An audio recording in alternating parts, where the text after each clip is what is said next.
बड़ी खबर आपको बताएं, घाटशिला उपचुनाव को लेकर के 17 तारीख को जेएमएम और बीजेपी के प्रत्याशी नॉमिनेशन करने वाले हैं। तो जेएमएम के नॉमिनेशन कार्यक्रम में झारखंड के मुख्यमंत्री हेमंत सोरेन, कई मंत्री और इसमें शामिल रहने वाले हैं, कई विधायक भी शामिल होंगे।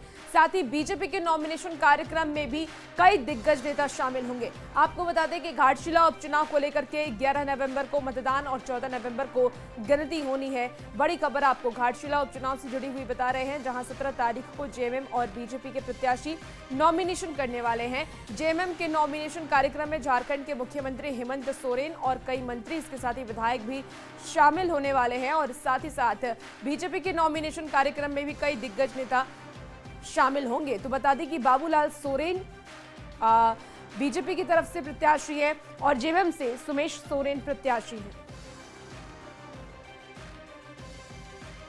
घाटशिला उपचुनाव को लेकर तमाम राजनीतिक पार्टियां जो है अब राजनीतिक मैदान में उतर चुकी है और अपना दम जो है जनता के बीच लगा रही है। और कहीं ना कहीं सभी राजनीतिक पार्टी अपने अपने प्रत्याशियों की जीत का दावा कर रही है।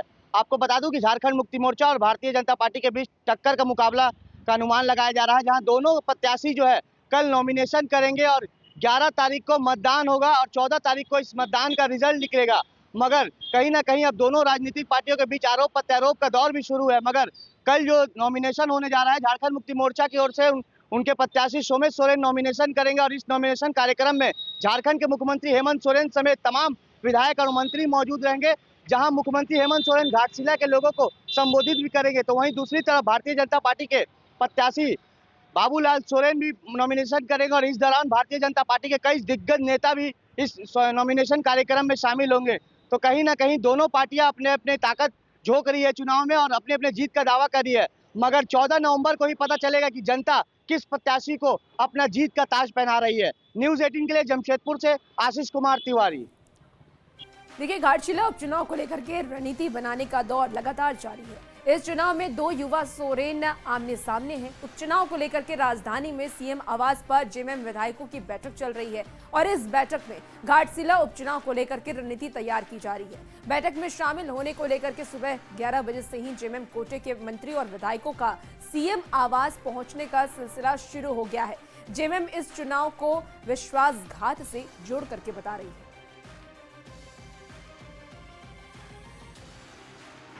घाटशिला विधानसभा उपचुनाव को लेकर सियासत लगातार गर्म होती जा रही है और ऐसे में मुख्यमंत्री आवास पर इस समय जेएमएम की बैठक चल रही है। इस बैठक में जेएमएम के तमाम विधायक मंत्री शामिल हैं और घाटशिला उपचुनाव को लेकर रणनीति बन रही है। लेकिन बता दें कि लगातार यहां पर मंत्री और विधायकों के पहुंचने का सिलसिला जारी है और ऐसी स्थिति में जब घाटशिला उपचुनाव महत्वपूर्ण क्यों है, आपके लिए जानना जरूरी है। सबसे पहले बता दें कि घाटशिला उपचुनाव इस बार साख की लड़ाई है। साख मतलब इस बार रामदास सोरेन के जो पुत्र हैं सोमेश सोरेन, जिन्हें टिकट दिया गया है जेएमएम की ओर से, उनके सामने अपने पिता की विरासत को बचाने की चुनौती है। तो दूसरी ओर बीजेपी से जो इस बार उम्मीदवार हैं, जो पिछले विधानसभा में भी उम्मीदवार थे, चंपई सोरेन के पुत्र बाबूलाल सोरेन, इस बार बीजेपी ने उन्हें ही टिकट दिया है। मतलब एक बार फिर बाबूलाल सोरेन चुनावी मैदान में आमने सामने होंगे। और बता दें कि बाबूलाल सोरेन के सामने इस बार चुनौती होगी अपने पिता चंपई सोरेन की जो विरासत है कोल्हान में, उसको बढ़ाने की चुनौती होगी। जेएमएम के आवास पर जो इस समय जो सीएम आवास पर इस समय जेएमएम की जो बैठक चल रही है, उस बैठक में इस जो खाई है वोट की, इसको और ज्यादा बढ़ाने की कोशिश होगी। अब जो चुनाव होने जा रहा है, दो रणनीति आपस में टकराएगी, साख की लड़ाई होगी और ऐसे में जानना जरूरी है कि वास्तव में किसकी रणनीति की जीत होगी। कैमरामैन प्रभाकर के साथ संजय कुमार सिन्हा, न्यूज़ 18 रांची। कार्यकर्ताओं ने रणनीति बना ली है कि जिसने हेमंत सोरेन जी के पीठ पर खंजर भोंकने का काम किया, जिसने झारखंड मुक्ति मोर्चा के कार्यकर्ताओं उसके पीठ पर खंजर भोंकने का काम किया, जिन्होंने विषम परिस्थिति में मुख्यमंत्री तक बनाने का काम किया और उन्होंने विश्वासघात करने का काम किया, घाटशिला की जनता सोमेश सोरेन को जिताने जा रही है। चलिए खबरों में आगे बढ़ेंगे। बिहार के बाद अब झारखंड में एसआईआर की तैयारी में निर्वाचन आयोग जुटा हुआ है। निर्वाचन आयोग के निर्देश पर राज्य में मतदाता गहन पुनर्निरीक्षण अभियान शुरू करने की तैयारी पूरी कर ली गई है। मुख्य निर्वाचन पदाधिकारी के रवि कुमार के मुताबिक आयोग के निर्देश पर झारखंड में सभी मतदाताओं को नए सिरे से चिन्हित किया जाएगा। और इसके तहत पहले चरण की प्री रिवीजन एक्टिविटी पूरी कर ली गई है, जिसमें 2 किलोमीटर के दायरे में 1200 मतदाताओं पर एक बूथ निर्धारित किया गया है और नक्शे से ट्रेनिंग का काम भी हो चुका है और अब अगले चरण में मतदाताओं की पहचान का काम शुरू किया जाएगा। आपको बता दें कि मुख्य निर्वाचन पदाधिकारी के अनुसार 2003 की मतदाता सूची में जिनका नाम दर्ज है उन्हें दोबारा पात्रता साबित नहीं करनी होगी। जून 2024 का 24 जून 2025 का कमीशन का ऑर्डर हो गया। पूरा इंडिया में SIR होगा, उसमें झारखंड भी शामिल है। यहाँ पर झारखंड में उसका एक प्रथम फेस होता है, प्री रिविजन एक्टिविटीज़ फेस होता है, वो मोटा मोटी कम्प्लीट हो चुका है। अभी एनुमरेशन फेस व अप्लीकेशन ऑब्जेक्शन फेस होगा, उसका कमीशन डेट होने के बाद उसका कार्यक्रम होगा। इसी बीच देखिए बड़ी खबर बिहार से आ रही है, जहां चुनावी हलचल तेज है। मल्लिकार्जुन खड़गे के आवास पर यह बैठक है, बिहार चुनाव को लेकर के अहम बैठक है। बड़ी खबर आपको बता रहे हैं बिहार चुनाव से जुड़ी हुई, जहां सीटों की खींचतान के बीच ये बैठक चल रही है। आपको इस वक्त की बड़ी खबर बता रहे हैं, मल्लिकार्जुन खड़गे के आवास पर यह बैठक की जा रही है, जहां महागठबंधन में जो असमंजस है, जो सस्पेंस है, उसको क्लियर करने की कोशिश इस वक्त चल रही है। तो आपको बता दें कि मल्लिकार्जुन खड़गे के आवास पर यह बड़ी बैठक की जा रही है बिहार चुनाव को लेकर के। ये अहम बैठक है। ज्यादा जानकारी के साथ इस वक्त न्यूज 18 संवाददाता रवि सिसोदिया हमारे साथ सीधे फोन लाइन पर जुड़ गए हैं। रवि, मल्लिकार्जुन खड़गे के आवास पर यह बैठक है, इस बैठक को कैसे देखा जाए? क्या मुकेश सहनी के मुद्दे पर भी ये बैठक हो रही है या सीटों को सुलझाने की कोशिश की जा रही है? क्या कुछ आपके पास जानकारी है? बिल्कुल, देखिए कल पहले चरण के मतदान को लेकर नामांकन का आखिरी दिन है। अभी तक दोनों गठबंधन की तरफ से किसी भी प्रत्याशियों के नाम की घोषणा नहीं की गई है। उसके अलावा इसी देखते बड़ी बैठक चल रही है कांग्रेस अध्यक्ष मल्लिकार्जुन खड़गे के आवास पे। इस बैठक में राहुल गांधी भी मौजूद हैं, संगठन महासचिव केसी वेणुगोपाल भी इस बैठक में हैं और चर्चा की जा रही है, क्योंकि सबसे अहम बात है कि अभी भी कई से सीट्स हैं जिनको लेकर दोनों पार्टी के बीच में खींचतान जारी है, पेंच फंसा हुआ है। कल पहले चरण के चुनाव के लिए नामांकन का आखिरी दिन है। अभी तक अगर ये देखा जाए तो दोनों के बीच में कई ऐसे मसले हैं जो अभी तक सुलझे नहीं है और यही वजह है कि अभी तक दोनों पार्टी की तरफ से, कांग्रेस की बात करें, आरजेडी की बात करें, उन दोनों की तरफ से प्रत्याशियों के नाम की घोषणा नहीं की गई है। हालांकि लगातार जो रवि, आपके पास क्या जानकारी है, अंदर खाने की क्या जानकारी है? क्या कितनी सीटों को लेकर के पेंच फंसता हुआ नजर आ रहा है आरजेडी और कांग्रेस में?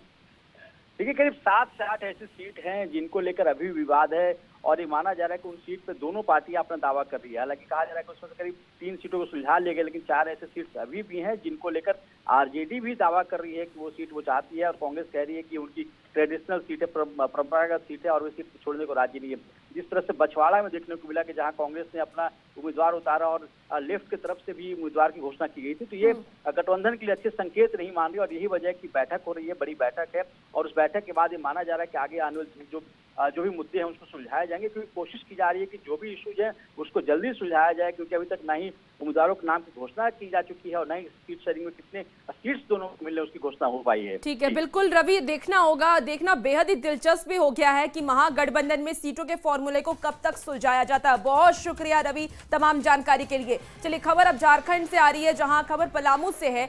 बिहार चुनाव को लेकर के झारखंड के सीमावर्ती क्षेत्र में विशेष चेकिंग अभियान चलाया जा रहा है। पलामू के बिहार से सटे थाना क्षेत्र में शराब और नोट पर विशेष निगरानी रखी जा रही है। वहीं कई सीमावर्ती थाना क्षेत्रों में नक्सल अभियान भी चलाया जा रहा है। को लेकर पलामू के सीमावर्ती इलाके में भी चौकसी बरती जा रही है। कई चेक पोस्ट बनाए गए हैं। अगर हम बात करें तो सीमावर्ती इलाका खास करके हरिहरगंज के थाना क्षेत्र में भी विशेष चौकसी पलामू पुलिस द्वारा की जा रही है। वाहनों की चेकिंग की जा रही है।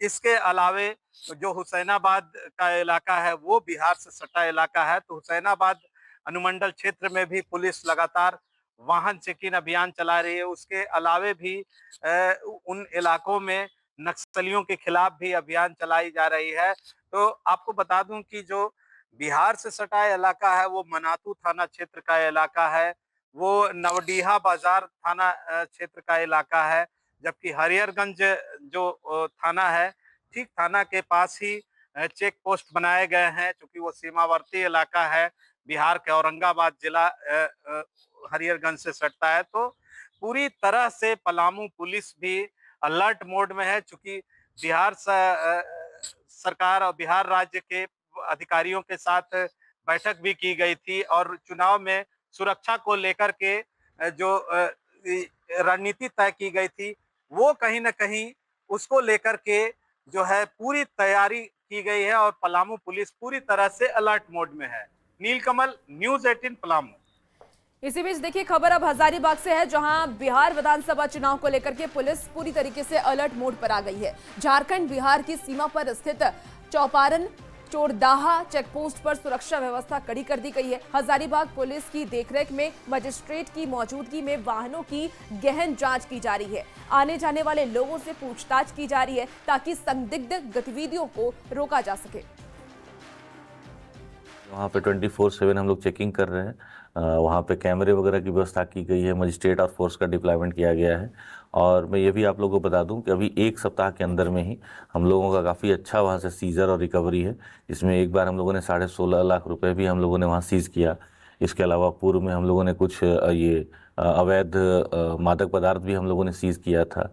तो ये लगातार हम लोग कार्रवाई कर रहे हैं और हम लोग इंश्योर करेंगे कि बिहार चुनाव में हमारे जो नेबरिंग डिस्ट्रिक्ट है, जो नेबरिंग स्टेट है, किसी भी जिस तरह का भी सहयोग हम लोगों से अपेक्षित है वो हम लोग प्रोवाइड करेंगे।